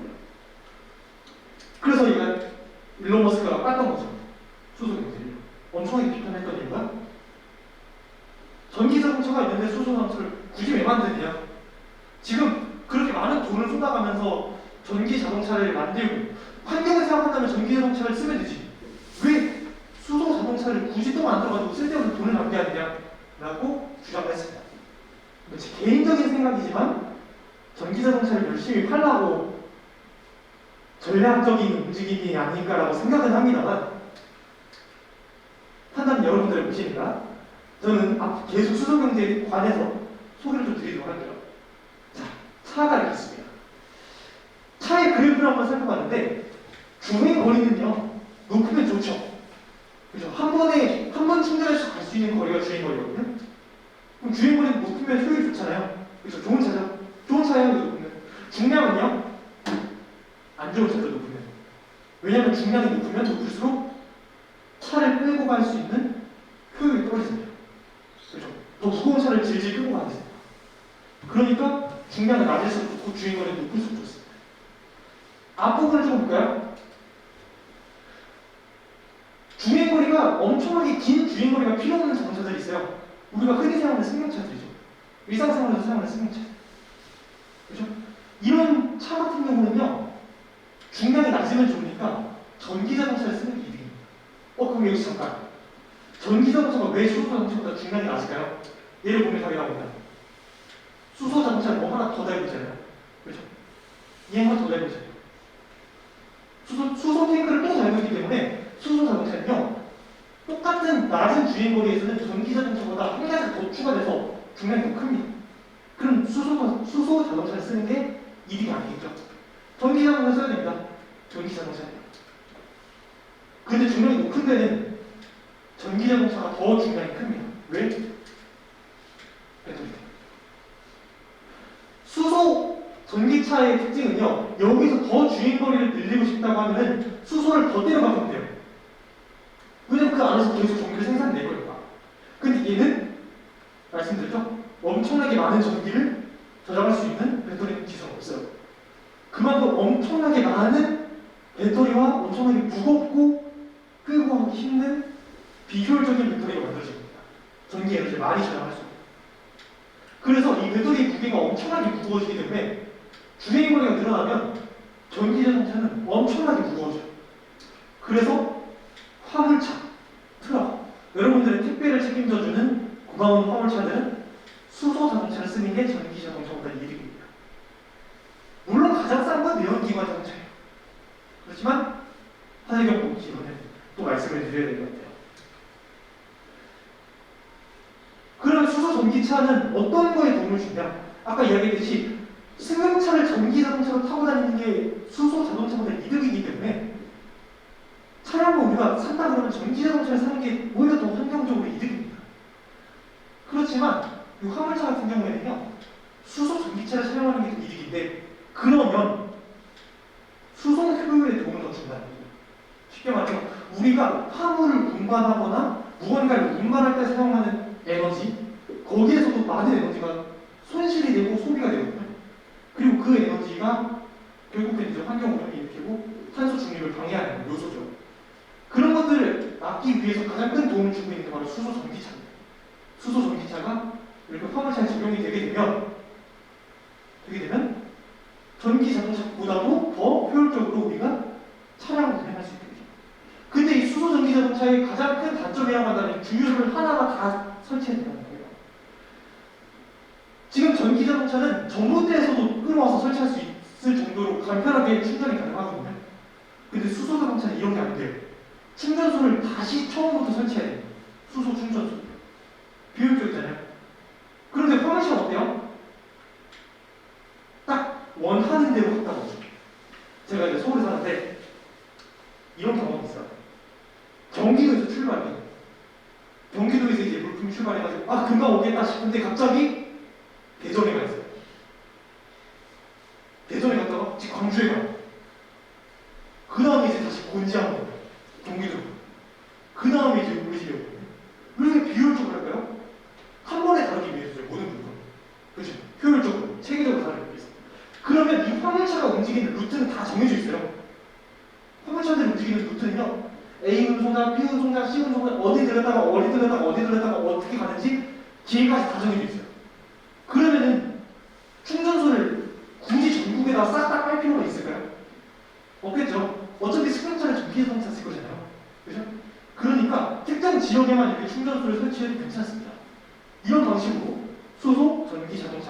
상용화되기 위해서 많은 사람들이 노력을 하고 있어요.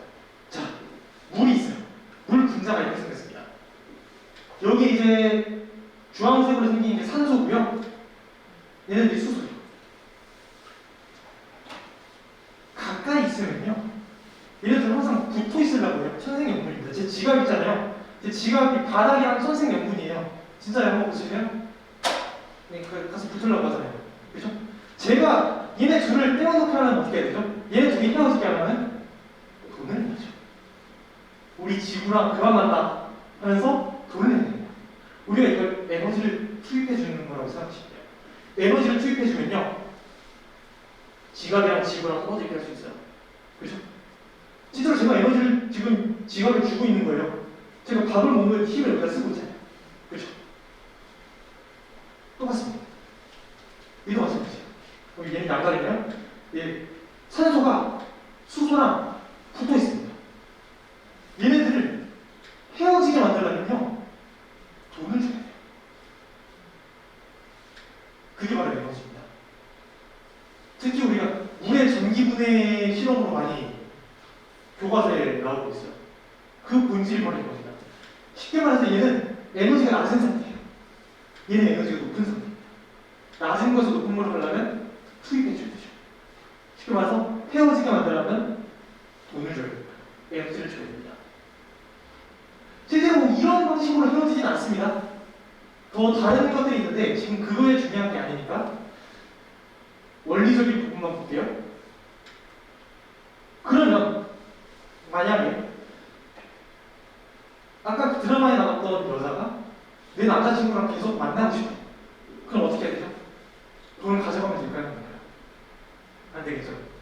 다시 돈은 돈대로 가져가고 고맙습니다 어머니, 남자친구랑 잘 지내고 있어요, 이렇게 나오면 안 되겠죠. 돈을 돌려줘야 됩니다. 만나는, 그죠? 그게 명분이니까요. 마찬가지입니다. 얘네들이 다시 만나려면요, 얘네들은 항상 서로 만나고 싶어 해요. 얘네들 만나려면 다시 돈을 뱉어내야 됩니다. 반납해야 됩니다. 에너지를 반환해야 됩니다. 여기서 나오는 에너지를 우리가 쓰는 겁니다. 여기서 에너지를 받아서 쓰는 겁니다. 그래서 수소 연료전지의 원리를 간단하게 설명하면 요건 것 같아요. 여기 미니 발전소. 이 미니 발전소의 원리를 잠깐 보시자면 수소가 있습니다. 수소가 있어요. 수소는 H2예요. 쉽게 말해서 원자 두 개가 붙어 있는 상태예요. 근데 그냥 붙어 있는 게 아니라 본드로 붙여 있어요. 전자요. 그 본드의 역할을 하는 게 전자거든요. 그 본드를 이용해서 딱 붙어 있는데, 그래서 그 본드를 먼저 뗍니다. 본드를 떼고 수소를 각기 이동시켜가지고, 산소는 공기 중에 널린 게 산소예요. 그래서 얘네 둘이 결합시킬 수 있어요.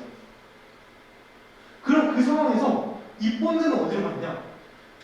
여기에서 본드는 전자고, 아까 죄송해요. 벤자민 프랭클린 이야기를 할 때 플러스와 마이너스 이야기를 잠깐 했잖아요. 그 이야기를 좀 다시 해볼게요. 본드는 마이너스입니다. 그럼 본드를 빼면 0이었는데 마이너스를 빼버리면 나머지 남은 건 플러스겠죠. 근데 여기 있는 전해질막은 플러스만 통과할 수 있어요. 그래서 플러스만 슉 통과하고 수소 원자들을 통과하고 중간에 있던 본드는 통과 못해요. 여기 막혀있어요. 본드는 지금 여기 다 대기하고 있어요. 그 상태에서 얘네들 다시 붙으려면 본드가 필요해요. 본드가 꼭 필요해요. 그럼 본드를 여기서부터 여기까지 이동시켜줘야겠네요. 그럼 우리가 여기다 다리에 갖다 줍니다. 그럼 전자가 여기서부터 쭉 이동하겠죠. 그럼 전자의 움직임은 전류니까 손기능이 만들어지는 겁니다. 이게 수소 연료전지의 간단한 원리입니다. 이걸 더 확장한 게 수소 경제인데요. 수소 에너지가 하나의 운반책이 되는 거예요. 우리가 어떤 에너지를 가지고 전기 에너지를 만들었어요. 그걸 가지고 무엇을 한다? 우리 아들이랑 헤어져야 하는 거예요. 에너지를 주고 떨어져 놓는 거죠. 산소는 날려보냅니다. 산소를 왜 날려보내냐? 어차피 공기 중에 널린 게 산소고, 나중에 거기 가서도 산소는 언제든지 그냥 필요하면 받을 수 있어요. 여기 있는 이제 수소와 산소, 헤어진 친구들이 나중에 붙을 수 있는 기회가 되면 바로 붙어요. 어머니는 우리 사귀어야겠습니다 하면서 먹었던 돈을 반납하죠. 먹었던 돈을 이렇게 반납합니다. 우리가 그것은 에너지를 넣었다가 다시 뺐는 거죠. 그렇거든요. 에너지를 만들어서 수소에 넣었다가 수소를 가져와서 뭐 수소 연료에 사용해도 되고요. 수소 전기 자동차에 사용해도 되고 다시 전기 에너지를 만들어서 우리가 써도 되는 거예요. 그럼 이거 왜 굳이 이런 작용을 하냐? 전기 에너지를 한 곳에서 다른 곳으로 쭉 옮기는 데는 엄청나게 많은 시간이 소요되고 엄청나게 많은 프로세스가 있어요. 전기 에너지가 많이 소송되거든요. 없어져요. 전기 에너지가 많이 없어지는 상황에서 이 없어지는 걸 최대한 막기 위해서 엄청나게 고압 전선으로 송전을 하기도 하고 뭐 변전소도 있고 송전탑도 있어요. 이런 것들 유지 보수하는 다 비용이 들어가죠. 얘는요 수소니까 옮기면 돼요. 탱크를 여기서 저기로 옮기면 됩니다. 그런 식으로 전기 에너지를 운반할 수 있는 새로운 운반체계가 만들어지는 거죠. 이런 것들이 총체적으로 작용하는 게 수소 경제입니다. 그래서 수소 경제는 제2의 석유 시대를 열 것이라고 많은 사람들이 예측하고 있어요. 석유랑 수소가 다른 점이 뭐냐면요. 석유는 남동이 잘 됩니다. 중동 지역에서. 아주 영토 한번 잘 골라서 석유 팔아먹고 잘 살고 있죠. 너무 좋아요. 근데 수소 경제는 석유 경제랑 조금 스탠스가 다릅니다. 수소는요, 나는 게 아니에요. 어디에나 수소는 다 있어요. 결합한 상태로. 근데 그걸 다시 헤어지게 하는 기술, 더 효율적으로 헤어지게 하는 기술, 더 적은 돈을 주고 헤어지게 하는 기술. 이런 것들을 잘 발전시키는 국가가 승리하겠죠. 수소 경제를 만들어내겠죠. 석유 경제와 달리 수소 경제는 기술 싸움입니다. 석유 경제는 토지 싸움입니다. 그러면은 이 모든 것들이 지금까지 여러 가지 것들을 이야기해 줬는데 그런 것들을 다 모아보면은 요런 마이크로 그리드라고 부르는 하나의 새로운 체계가 만들어지게 됩니다. 자, 두 사진 한번 볼게요. 여기 있는 사진이 이제 화력발전소의 사진입니다. 화력발전소의 특징. 지금 여기에 도서관을 허물고 화력발전소를 지으면 작동할까요, 제대로? 하겠죠. 그렇죠? 어디에나 화력발전소를 설치해도 작동을 합니다. 공기질이 조금 안 좋아지긴 하겠죠. 근데 얘는요, 신재생 에너지입니다. 신재생 에너지를 예를 들어서 이렇게 생각해볼게요. 우리나라 최북단에서 최남단까지 모든 곳에다가 풍력발전소를 다 설치한 거예요. 효율적일까요, 그게? 몇몇 지방에서는 굉장히 효율적으로 작동할 거예요. 그죠? 그렇지만 대부분의 지방은요, 거의 무용지물이겠죠. 그래서 이 신재생 에너지 하베스팅, 수소 경제, 이런 기술들이 계속 발전해 감에 있어서요, 가성비가 중요해지고 있습니다. 에너지도 결국엔 가성비를 따지기 시작한 거예요. 지금까지 어떤 일이 벌어졌냐면요, 우리나라 같은 경우는 한 지역에서, 강원도 삼척이 대표적인 예시죠. 거기에서 엄청나게 많은 전기에너지를 한 번에 전기에너지 단지에서 생산을 합니다. 그 다음 그거를 땡땡시 얼마, 땡땡시 얼마, 땡땡시 얼마 이렇게 분배를 해요. 그런 방식으로 지금까지 이어갔는데 이제부터는요 조금 달라지기 시작합니다. 이 정책들이. 왜냐하면 한 곳에서 모든 에너지를 다 생산할 수가 없게 됐어요. 일단 효율이 낮기도 하고요. 신재생 에너지 효율이 그렇게 좋지 않기도 하고 비싸기도 하고요. 동시에 이야기했듯이 어디에나 설치할 수 있는 게 아니니까요. 자연환경의 영향을 엄청 받기 때문에 우리 동네에 어떤 신재생 에너지가 잘 어울릴지 잘 생각해내야 됩니다. 우리 동네의 자연 특성을 잘 활용해야 돼요. 여기는 새가 이름 혹시 뭔지 아세요? 핀치새예요, 핀치. 들어보셨나요? 다윈의 종의 기원에서 가장 많이 쓰인 녀석이거든요. 잠깐 요약을 해드리자면 다윈이 종의 기원에서 새 핀치새에 관한 연구를 했는데 갈라파고스 제도라는 섬들이 있어요. 거기에서 핀치새의 부리가 뭘 먹느냐에 따라서 엄청 달라졌거든요. 그래서 다윈이 이렇게 결론 내립니다. 핀칫새의 부리가 아주 다양했기 때문에 핀칫새가 이렇게 많이 번성할 수 있었다. 만약에 핀칫새의 부리가 한 종류였으면 어땠을까요? 먹는 먹이가 딱 한 종류였겠죠? 그렇죠? 그럼 이렇게까지 많은 핀칫새가 분포할 수 있었을까요? 그러지 못했을 겁니다. 그런 것 같아요. 에너지 산업. 에너지 산업도 지금까지는요, 딱 두 가지 에너지에 엄청나게 집중하고 있어요, 우리나라가. 우리나라의 에너지의 거의 대부분은요, 화석 연료를 태워서 발생하는 화력 에너지. 1등. 두 번째는 원자력 에너지. 2등. 이 두 가지 에너지로 모든 걸 다 먹여 살리고 있거든요. 근데 앞으로는 다양성이 더 중요해집니다. 우리 지역의 자연환경이 어떻기 때문에 어떤 신재생 에너지를 사용해서 어떤 에너지 모델을 구축해서 가장 효율적인 신재생 에너지 모델을 만들어내는가가 중요해질 거예요. 우리 동네 에너지는, 다시 말해, 우리 동네가 스스로 생산하는 시대가 오고 있다는 겁니다. 그래서 결국에는 에너지를 예전에는 국가 단위로서 생산했다면 지금은 우리 동네 단위로 생산해보고 더 나아가면 개개인이 쓸 에너지를 자급자족 할 수도 있겠죠. 원리적으로.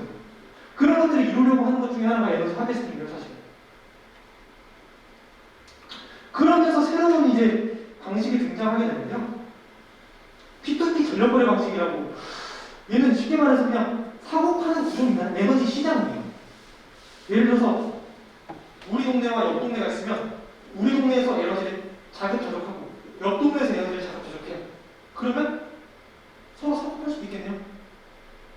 이런 전력 거래 방식을 P2P 전력 거래 방식이라고 합니다. 그럼 이런 거래 방식의 중요한 점은 무엇일까요? 이득은 뭘까요?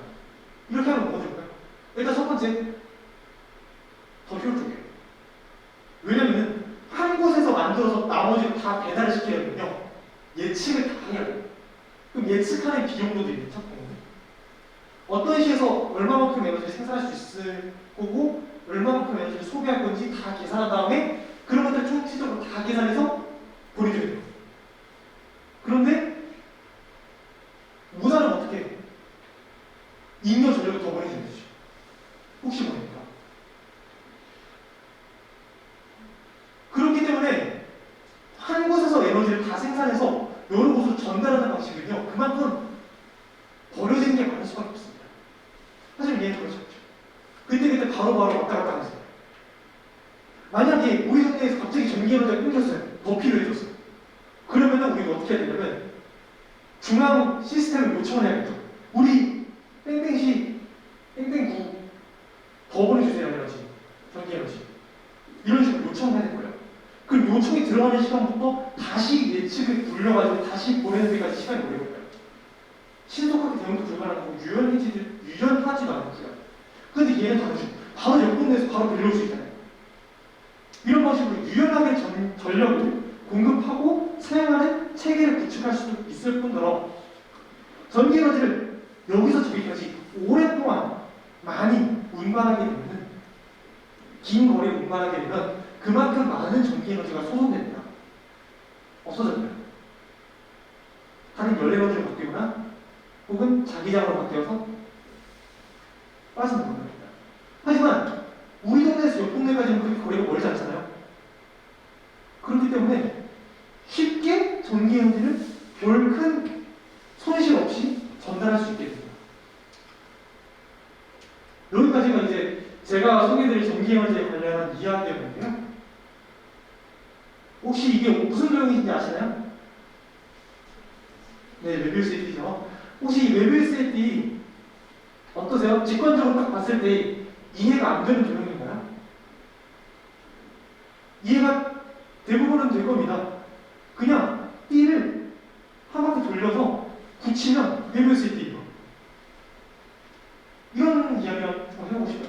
어떤 사람이 이 메비우스의 띠 안쪽에 집을 지으려고 메비우스의 띠를 잘 파악하고 있었어요. 그래서 메비우스의 띠를 따라서 계속 걷는데 걷다 보니 바뀌고 계속 걷다 보니까 이번에 안으로 들어갔어요. 메비우스의 띠는 면이 하나잖아요. 이 걷기만 할 뿐이지 메비우스의 띠가 어떻게 생겼는지조차 상상할 수 없어요. 그렇죠? 그래서 우리는 한 발짝 뒤에서 보고 있잖아요. 화면을 통해서 보고 있죠. 그러니까 메비우스의 띠가 이렇게 별로 어렵지 않은 도형이라는 것을 너무 당연하게 알 수 있습니다. 이게 지금 학문을 대하는 자세인 것 같아요. 우리가 제가 지금까지 엄청나게 많은 말씀들을 드렸어요. 신재생 에너지 관해서도 이야기를 또 드렸고요. 탄소 중립 이야기 드렸고, 그죠? 배터리, 데이터 센터, 스마트 시티 처음 했었죠. 그거랑 전력 네트워크 방금 이야기 드린 것들. 그 다음에 뭐 핵융합 에너지에 대해서는 이야기할 여지가 없어서 아쉽지만 수소 경제, 에너지 하베스팅 등등 엄청나게 많은 키워드에 대해서 제가 막 펼쳐놨어요. 거의 무슨 자랑하듯이 펼쳐놨거든요. 근데 이제 뭘 잘했다. 얘네들이 사실 다른 게 아니라는 걸 여러분들이 좀 이해를 해주셨으면 좋겠어요. 다 같이 가는 겁니다. 탄소 중립 이뤘으니까 수소 경제 해야지가 아니고요. 수소 경제 됐으니까 탄소 중립이 될 거야가 아니고요. 수소 경제 플러스 배터리, 신재생 에너지, 핵융합 에너지 등등 여러 가지 엄청나게 복잡한 산업들이 다 얽혀 있고 사업들이 얽혀 있어요. 많은 기술들이 얽혀 있고요. 얘네들이 한 번에 어떠한 거대한 흐름을 만들어가면서 인류의 에너지가 계속해서 변하고 있는 거예요. 그리고 그 거대한 흐름을 저는 제4차 산업혁명이라고도 이야기할 수 있을 것 같아요. 제4차 산업혁명은 사실 이거보다 더 거대한 흐름이지만 그 4차 산업혁명이라는 흐름으로밖에 저는 설명하지 못하겠네요. 이런 에너지가 만들어내는 거대한 흐름을 그냥 한 가지로 정리해서 이야기하기 조금 힘듭니다. 그렇다면 우리가 인류의 에너지가 갖고 있는 이 거대한 변화 속에서 뭘 해야 됩니까? 제가 고등학생들 대상으로 많이 이야기를 한다고 했잖아요. 그러면 이제 이게 마지막인데 일단 얘기하기가 쉽죠. 공부 열심히 해라 이런 거는. 그래서 네, 우리 역할은 공부 열심히 하는 거다 라고 와 하면서 끝내는데 제가 여기서 이럴 수 없잖아요. 제가 이제 느낀 바를 감히 하나만 말씀을 좀 드리자면 에너지에 대해서 우리가 더 관심을 많이 가져야 된다고 생각합니다. 더 많이 관심을 가지고 특히 그냥 맹목적으로 관심만 있는 게 아니라요. 과학적 사고력을 바탕으로 내 개인적인 방향을 가지고 있었으면 좋겠어요. 에너지 산업은 이렇게 갈 것이고 많은 자료들을 보고 그거를 비판적으로 해석하다 보면은 내 머릿속에서 길이 생기거든요. 에너지 산업이 이런 방식으로 가면 더욱더 인류에게 이득이지 않을까? 뭐 그냥 우리나라로만 쳐도 정치적으로만 쳐도 우리나라에 더 이득이지 않을까? 이런 생각을 가지셨으면 좋겠어요. 지금 에너지에 관련한 것은 정말 아쉽지만 정치적으로 해석하는 사람들이 굉장히 많은 것 같아요. 근데 이렇게 되면 진짜 문제점이 우리나라 대통령은 5년에 한 번씩 바꾸잖아요. 그럼 5년에 한 번씩 에너지 관련 정책을 계속 바꿔야 돼요. 혹은 대통령은 이런 압박을 받게 돼요. 물론 대통령이 받는 것은 아니지만 그 정권은 이런 압박을 받게 돼요. 5년 안에 에너지 관련한 성과를 같이 내야 됩니다. 근데 불가능한 일입니다. 에너지 시장에서 2050년까지 탄소 중립 이루겠다는 목표는요, 긴 목표가 아니고 초단기 목표입니다. 에너지 시장에서요, 에너지 산업은 혹은 에너지 정책은 최소 100년을 걸립니다. 이 상황에서 우리가 당장 보이는 것에만 집중하면 이런 거대한 흐름에 우리가 따라갈 수 없을지도 모르죠. 그래서 제가 드리고 싶은 말씀은 더 많이 찾아보고 더 많이 관심을 가져줬으면 하는 의미에서 제가 이번 강의를 준비한 것이고 지금 도서관에 오셨잖아요. 도서관에 오셨는데 도서관에 오신 분들한테까지 이런 말씀을 드려야 되나라는 좀 생각을 좀 했는데요. 저는 책을 많이 읽어보는 게 굉장히 중요하다고 생각합니다. 왜 유튜브 영상도 결국에는 유튜브 영상도 매체잖아요. 하나의 책도 하나의 매체고요. 근데 유튜브 영상이랑 책이 어떻게 다를까요? 유튜브 영상은요, 지나갑니다.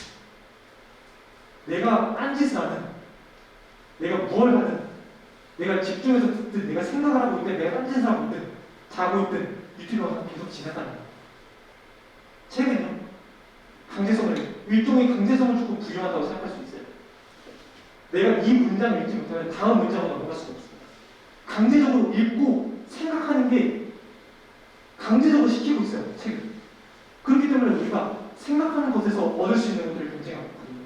사실 정보 자체를 받아들이는 것보다 쉽게 얘기하면 유튜브 영상은 인강이고요. 오늘 수능 나왔으니까 책은 하나의 강제성이 있는 토론 수업 정도로 생각하시면 내가 반드시 생각을 해야만 다음 정보를 받아들일 수 있어요. 그렇기 때문에 굉장히 고통스럽습니다. 책을 읽는 거. 쉬운 일이 아닙니다. 앉은 자리에서 책 한 권을 다 읽는다? 너무 존경스럽습니다. 그렇지만 그렇기 때문에 오히려 더 우리에게 필요한 자세가 아닐까? 라는 생각이 조금 듭니다. 마지막으로 제가 이제 보여드릴 게 이건데요. 처음에 다시 이제 보여드릴 거라고 말씀드렸죠. 에너지는 미래를 향하고 있습니다. 이렇게요. 여러 가지 에너지 기술들이 모여서 하나의 거대한 흐름을 만들어가면서 진보하고 있습니다. 그러면 우리는 그 미래를 어떻게 상상해야 합니까? 현재 에너지에 집중해야 됩니다.